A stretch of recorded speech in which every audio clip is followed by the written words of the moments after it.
I've heard people say things, and I went, nope, you can just have my money. I'm leaving because I don't want to stay here and run the risk of getting infected with your silly bullshit. Okay. All right. Are you done? Yeah. Can you breathe? All right. Hey, welcome to Whiskey, Lead, and Steel. Feelings hurt while you wait. It's the official podcast of the Aggressive Defensive Solutions. Is there an unofficial podcast? There better not be. There you go. We're the one and only. It is the official, unofficial, and every other podcast of Aggressive Defensive Solutions. I'm Lee Curling. This is Rick Sutton. So, Rick, what are we talking about today?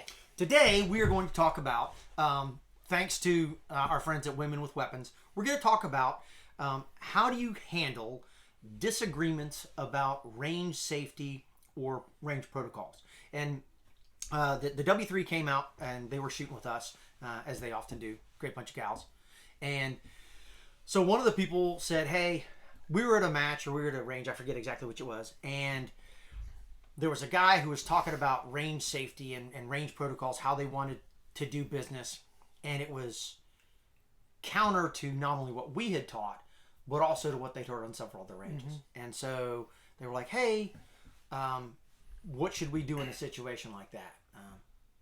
Naturally, I had a terse and smart-ass answer at that point in time, which is not the one that we're going to give you today entirely. But it was a good question, and so then some of the other folks that we've been around have said, hey, yeah, that's actually a pretty good thing. And Amy, who's our wizard, pointed out to us that we should make a podcast out of this. Thank you for the suggestion, Amy. So, all right, Lee, when you're on a range, if you're at a range and somebody has some completely batshit crazy ideas about safety and what you should or should not do, how do you handle that? I'm going to one step back. You were talking about range protocols. Yeah. And if I think a range protocol, if it may be counter to other things that you've done, it's pretty simple, right? If a range has a set of procedures or a set of protocols in place, you kind of have to follow that. Unless they're, in your opinion, or anyone else's opinion, inherently unsafe. Yeah. Patently unsafe, yeah. Very well, and a lot of ranges have certain rules that might be a little bit more strict because insurance or concern over, look, everybody's different. Yeah. With the match, we run a cold range with the match because you never know who you've got. Yeah. So I think you kind of have to caveat that to be sure, right? And that makes sense, right? But if you get out on a range, indoor shooting range, outdoor range, any range, safety needs to be paramount to everybody, right? Everybody's mind. I think that the easiest thing to do I think you gave the best advice. If someone is running a range, that is inherently unsafe, it's just time to leave. Bounce. Right? I mean, just bounce. I mean, that's okay. All right. Well, we're 2 minutes in. There you go. I guess we're done. No, but anyway, I think it's if you're there and you're participating and it's inherently unsafe, it's just time to bounce. Well, see, right? So here's my catch on that one. So anything to do with handgun, anything to do with firearms, period, is inherently, to a degree, unsafe. It's automatically unsafe. Inherently dangerous. It's inherently dangerous. It's inherently dangerous. So it's inherently dangerous. So you understand that, and then you mitigate that through logic and following good rules. But as we've said time and time again, there are things that you have to do if you want to carry a gun for defensive purposes or offensive purposes, one or the other. There are things that you're going to have to do. You're going to have to draw. The draw with a live weapon is a little more inherently dangerous than picking an empty weapon up off the table, loading it, and shooting. So you gotta understand the difference between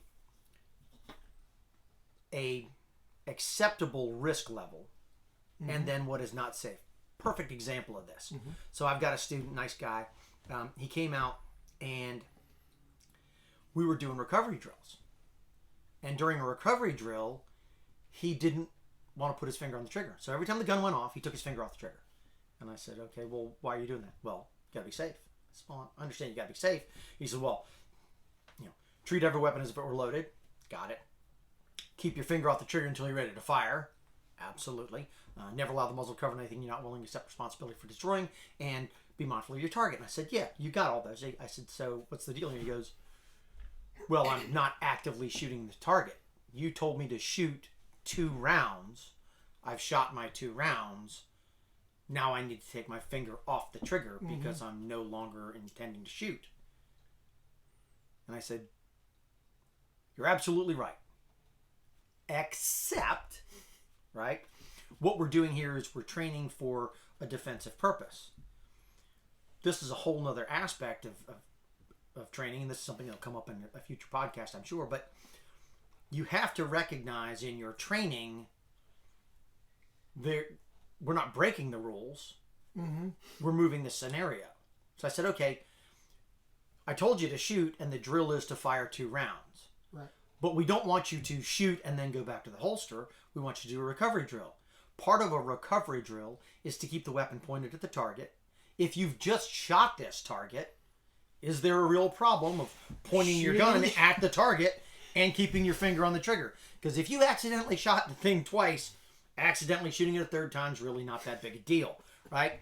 I said, so what we're trying to do is we're trying to develop a habit that does not have an applicability to specifically what we're doing on the range. It has an applicability off of the range. And so you've got to look at your training from that standpoint.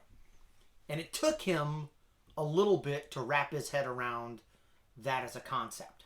Right. We're not talking about that, though. No. What we're talking about is, a guy who says, okay, once we go hot, everything's okay. And if you've got to check your weapon, just go behind the line and check your weapon. Something like that. Yeah. Right. We're so perfectly okay to just be in a group. Let me check to see if my sights fell off my weapon, and I'm take my gun out. Even if you're on a cold range, right? Cold range, hot range makes no difference. If you're running a range and the belief is it's okay. Yeah. And I would say even more so if you're on a cold range. Yes. Because now you're saying you can ignore the first cardinal rule of firearm safety. Yeah. It's okay, just pull it out. It'll be okay because we cleared you on the line. It's cold range. Yeah. It's cold range. Yeah. So when you start looking at that, so when you start listening to somebody's range brief, understand. Of course, if they just come up with some crazy shit, then it's time to leave, right? I've been there and I've heard people say things, and I went, nope, you can just have my money. I'm leaving because I don't want to stay here and run the risk of getting infected with your silly bullshit. So look at it and use some critical thinking about this. But if you're not sure, what you don't want to do is you don't want to start training yourself or engage in training that is going to cause you to develop unsafe habits. And that's the big thing, I think, there. I think the first thing is, especially if you're doing something where you've got a range brief, is ask the question. Especially if it is, as you put it, right? This is some silly bullshit. This is bad. Yeah. Did you just misunderstand? Did you just mishear, or did they just poorly communicate it, right? And it very well may be when you ask the question that, well, no, you. So, let's face it. Most people, most places, are relatively safe. That are running ranges. I think you're more likely to run into these problems when you're on, Billy Bob's farm. Right, we see all kinds of internet videos of get some training from an operator. Stupid people doing stupid things, right? So if you're on a range and they're talking about shooting a lawnmower, leave. I saw that video. Or shooting a refrigerator full of tannerite. How far away? Didn't matter because the whole door came right by the guy, right? So I gotta see that. So safety, right? Safety, yeah. Yes. If you don't understand explosives, look, I was not an EOD guy. I don't understand explosives. I'm not gonna create a bomb and shoot it. So that's one of the differences between the Army and the Marine Corps. No, well, a bunch of jarheads that build a bomb. Let's shoot this and see what happens. Shoot some pinright's one thing. Yeah. Don't shoot. Packing, a pressurized device with, something explosive compound is. Or shooting a propane bottle. Yeah, that's probably not a good idea. See, these are bad things. It's not a good idea. See, these are things you should go. If you go to the range and they're going to go, hey, at 25 yards, we're shooting propane bottles. That's probably not a class you want to take. Ooh. Shooting steel at 3 yards or 5 yards or 3 yards or 2 yards or I'm going to go on. I'm going to go out on a limb on this one. Mm-hmm. We were at a range. We were running a shooting match down at Academy not long ago, and I was talking to one of the RSOs, and we're not going to throw the other organization on the bus because that's unprofessional, but they know who they are. And this RSO came up to me and he was like, "You're not going to believe these clowns." I was like, "I bet I will." And he goes, 3 times I had to tell them to quit shooting steel plate targets. Steel plates, yeah. And they were at like 3 and 5 yards. Minimum distance for handguns on steel is 8 yards. Minimum.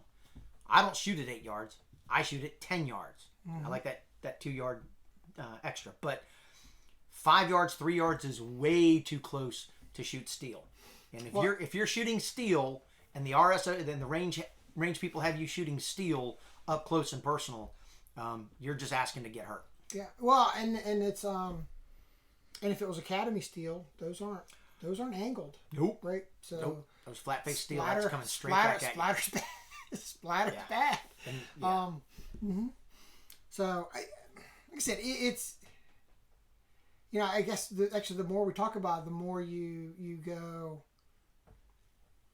Is a novice shooter going to know when they're faced with a dangerous range condition? That's a tough call. And so here's the soft answer on that. If in your opinion it seems sketchy, leave. Yeah. If you're uncomfortable. I think that's you can get out of your comfort zone. Yeah, getting out of your comfort zone is one thing. I don't want to mean it when I say it that way, but if you are uncomfortable in this situation where it's like this may go bad. Not I'm stretching myself. I'm doing but this could go south. Yeah. Yeah, maybe you should reconsider what you're doing. Yeah. If you look at this and you go, well, this isn't inherently dangerous. This is patently unsafe. Then you should go. But I think we can talk about some hard and fast rules. Yes. Right? If the range treats the weapon as if it is unloaded at any time, other than I'm going to give clear weapon. Clear weapon. Right. Unless you're doing a demonstration and multiple people are clearing the weapon. Yeah. At that time. And the next time the instructor pulls the weapon out, clears the weapon again, and even then you are taking additional reasonable sets of safety precautions, right? But again, it goes back to the it's a cold range, it's okay. We cleared you now. You can pull your gun, draw your gun, wave them around. If an instructor is standing in front of a group of students and they're drawing their guns and pointing them at them, that's a cardinal rule there, right? But anyway, again, going into the finger on the trigger, allowing your muzzle to cover things that you're not planning on destroying, right? And not understanding, generally if you're on a range, the target is downrange. But I think the point is that if you're violating the cardinal rules, I think those are pretty easy. Those are pretty easy for anybody to identify as bad things. Yeah. Right. Some of these other things, though, I mean, I don't know how many novice shooters understand what the distance is to shoot steel. Probably none. Not many. Probably none. I mean, because where do you get to go shoot steel? Typically, you only get to go shoot steel when you're taking a class from somebody. Most people don't have their own steel. And typically, most people who buy steel, there's a little piece of paper that comes with the steel and says, don't shoot this far. And it's in the wrapping, and they don't pay attention to that. When they get stung, that's when they go, how far? Google, Siri, how far away from my steel should I be? It comes up with different answers. Right? It does. Because, it depends on what steel you're shooting. Depends on what steel you're shooting. Depends on how hard the steel is. And whether or not you're shooting handgun or rifle or pistol caliber carbine. Right? So realistically, I mean, the general rule of thumb on that is people go, oh, well, you shoot handgun steel, which is a different set of steel, right? 8 yards and out. Rifle steel, you only shoot at 50 yards or out. Right? 50 is the closest you shoot it, realistically. Most of the stuff you shoot at 7 or 75. Well, if I'm shooting my SIG 320 with 9mm in it, I can shoot that at 8 yards. If I'm running my Colt SMG with 9mm in it with a 16-inch barrel, I need to be shooting that at least at 50 yards. If I'm shooting my AR-15 in 5.56 or 300 blackout, I need to be slinging that no closer than 50 yards. If I brought my cool AR-15 pistol with a brace and a short barrel and a big compensator and a light and an offset thing and a fucking tripod and a dildo dispenser, I can shoot that at 8 yards, right? No, you can't. In fact, you can't shoot that on my range. You can go over there and shoot that. It's cheesy bullshit. I think it hurt somebody's feeling, and you deserve it. Yeah. So we've digressed. Hopefully, you get for putting vodka in your coffee. Hopefully, vodka in coffee. That's just a bad idea. There's some other things you put in coffee, but I'm not sure about vodka. Did we saturate this with digressions? I think so. I think there were several digressions. Yeah. I am certain though that we hurt several feelings because people are probably doing. He talks shit on what I carry. He says I can't point. He says I can't point my gun at people because I know it's unloaded. I'm a trainer. I'm an operator. I shot steel at 3 yards. I'm doing contact shooting of steel. I'm sure people are out there doing that. Yes, and if you're doing that, stop. Yeah, because that stuff will bounce back and hit the car seat. All right, so feelings hurt today. I think we'll see you next time. Any parting shots other than shooting holes in your car seat? No, thanks for W3 for a good idea. Hope you guys found this as entertaining as we did. Yeah, we did. All right, we'll talk to you next time. Welcome to Whiskey, Lead, and Steel. Feelings hurt while you wait. It's the official podcast of the Aggressive Defensive Solutions. Is there an unofficial podcast? There better not be. There you go. We're the one.